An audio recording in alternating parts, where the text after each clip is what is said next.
Gelip durum gaybetler, nindiler diysiz aybetler.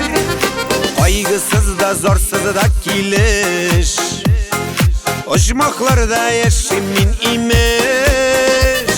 Minden mini de sizin kibik yaşap gönür süten, sizin kibik yazmışımdan bakıp kütüm kütüm. Ernüllerden yıllayım, şotlıklardan külüm.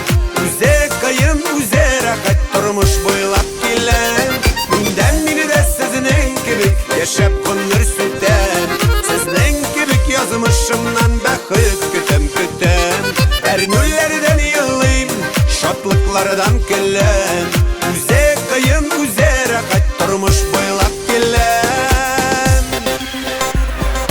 Varda alda gülgüne tügel, barmıytır koyşak işlerim. Siznin kebek işlep bir tügep, arıp koytup yattam kişlerim. Minden mini de sizin kebek yaşap gönür süten, sizin kebek yazmışımdan bakıp kütüm kütüm.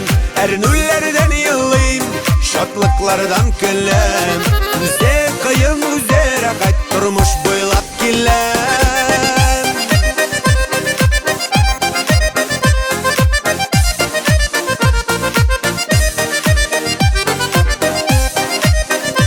Minden sizin kibik.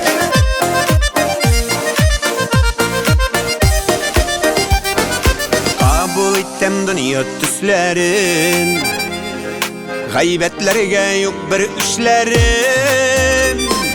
Jırlap kana tipken yüreğime, küş bilirge jitsin küşlerim. Minden mini de sizin kibik yaşap gönür süten, sizin kibik yazmışımdan bakıp kütüm kütüm. Ernüllerden yıllayım, şotlıklardan külüm.